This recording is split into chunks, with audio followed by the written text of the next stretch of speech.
Hi friends, இப்போ நம்ம சிறகடிக்க ஆசை பார்க்க போகிறோம். சிறகடிக்க ஆசையில் எனக்கு உண்மை தெரியாமல் யாரும் இங்கேருந்து வெளியே போகக்கூடாது, போனீங்க அவ்வளோதான் சொல்லிட்டு குடும்பத்தையே ஹவுஸ் அரெஸ்ட் பண்ணி வச்சுட்டாரு.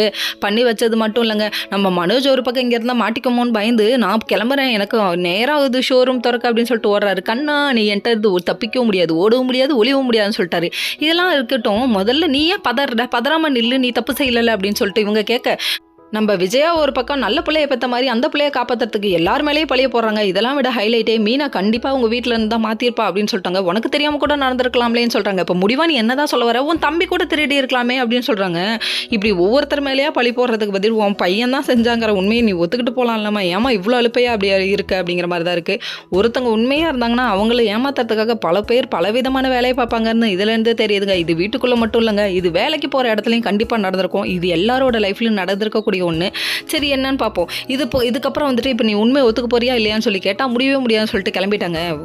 ஒரு பக்கம் வீரவசனமாக நீ பேசிட்டு கிளம்பினாலும் உன் மேலே தப்பு இருக்குப்பான்னு சொல்லிட்டு கொஞ்சம் சந்தேகம் வந்துருச்சு நம்ம முத்துக்கு. உடனே ரவி வேலை செய்கிற இடத்துக்கு போயிட்டாங்க. இப்போ அங்கே பல குரலையும் வர ரவி ஒரு பக்கம் என்னடா எல்லாரும் கிளம்பி வந்திருக்கீங்கன்னு சொல்ல தனியாக பேசணும்னு கூப்பிட்டு போயிட்டு நம்ம மனோஜ் மேலே சந்தேகமாக இருக்குடா, கண்டிப்பாக அதை ப்ரூவ் பண்ணுண்டான்னு சொல்லிட்டாங்க. இதெல்லாம் ஒரு பக்கம் இருக்க பலக்குறையில் வந்து வாய்ஸ் மாற்றி பேச சொல்கிறாங்க. சரின்னு சொல்லிட்டு ஸ்ருதி ஒரு பக்கம் பேசுவோன்னு சொல்லிட்டு இவங்க எடுக்கிறாங்க. ஃபோன் எடுத்து அவங்க பேசுகிறாங்க. ஜுவல்லரி ஷாப்பு சார் அப்படின்னு சொல்லிட்டு இவங்க பேசிகிட்டு இருக்காங்க.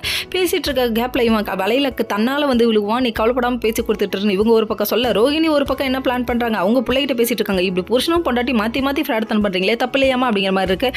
சரி, இந்த ரிச் வலையில் யார் விழுவுறாங்கன்னு வெயிட் பண்ணி பார்ப்போம். Okay friends.